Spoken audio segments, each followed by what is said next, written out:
कहानी सन 1996 की है। रमेश उस समय करीब 18 साल का होगा और स्कूल खत्म करके कॉलेज में आने वाला था। उस जमाने में कॉलेज भी काम हुआ करते थे, लेकिन रमेश जिस शहर में रहता था वहां कॉलेज था। उस समय जातिवाद बहुत चलता था, लेकिन रमेश इन सबको नहीं मानता था, इसलिए उसने अभी तक शादी नहीं की। हालांकि उस वक्त 16 साल की उम्र में ही शादी हो जाती थी, लेकिन रमेश ने अपनी पढ़ाई के चक्कर में और उसे शादी करने का बिल्कुल मन नहीं था। उसने अपने घर में शादी के लिए मन कर दिया था कि मुझे शादी नहीं करनी है। और फिर मिली उसे हानिया। हानिया मुसलमान थीं और पढ़ने के लिए अपने नाना नानी के घर आई थीं। रमेश का घर हानिया के नाना नानी के घर के ठीक सामने ही था। वैसे तो उस वक्त लड़कियों को ज्यादा पढ़ाते नहीं थे, लेकिन हानिया पढ़ना चाहती थी, इसलिए वो अपने नाना नानी के पास आ गई। और जिस कॉलेज में रमेश ने एडमिशन लिया, उसी कॉलेज में हानिया ने एडमिशन लिया। दोनों सैम कोर्स कर रहे थे और एक दिन दोनों की मुलाकात क्लासरूम में हुई। अभी तक रमेश ने हानिया को देखा नहीं था, क्योंकि हानिया बुरखे में थी, लेकिन आगे से एक आवाज रमेश को सुनाई दी। सर, हमें यह समझ नहीं, क्या आप दोबारा बताएंगे? रमेश ने हानिया को देख तो नहीं पाया, लेकिन उसकी आवाज उसे इतनी पसंद आई कि उसे हानिया को देखने का मन करने लगा। वो पीछे बैठा बार बार हानिया को देख रहा कि किसी तरह उसे उसका चेहरा दिखे, लेकिन बुरखे से हानिया का चेहरा नहीं दिखा। कुछ देर बाद रमेश ने हानिया को घर जाते देखा और इस बार उसने उसकी आंखें देखीं। उसे हानिया सा प्यार होने लगा था। रमेश उसका चेहरा देखने के लिए बेहद उत्सुक होने लगा था। रमेश रोज कॉलेज में हानिया को देखने की कोशिश करता, लेकिन देख नहीं पाया। फिर एक दिन रमेश अपने ही घर की छत पर किताब लेकर पढ़ रहा था। उसकी नजर सामने वाली छत पर पड़ी कोई लड़की कपड़े सुखा रही होती है। अचानक से लड़की घूमती है और रमेश की तरफ देखती है। रमेश को उसकी आंखें जानी पहचानी सी लगी और रमेश हानिया को देखता ही रह गया। और फिर हानिया रमेश को देखकर नीचे चली गई।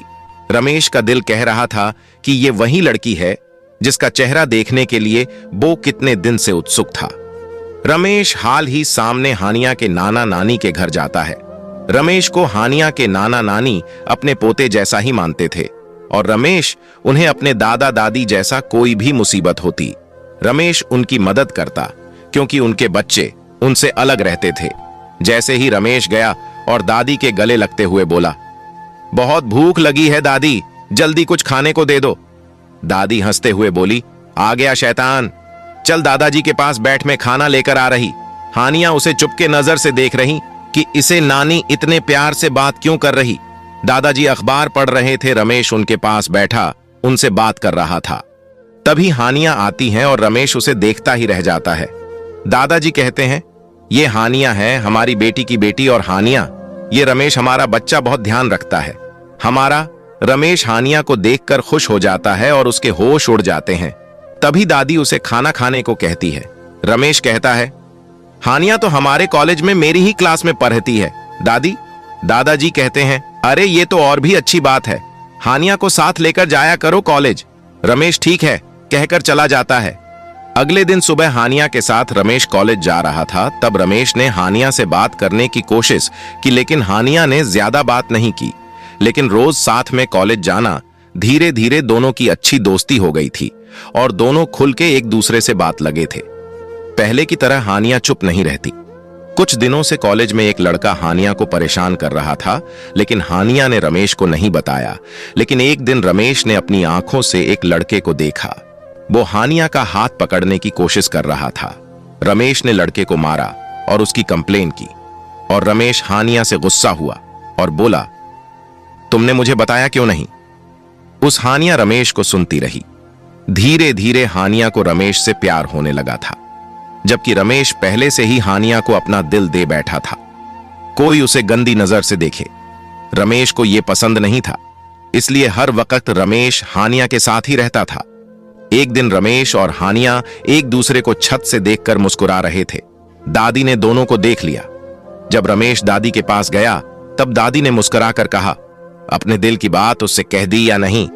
रमेश ने जल्दी में जवाब देते हुए कहा, अभी कहां बोल पाए दादी।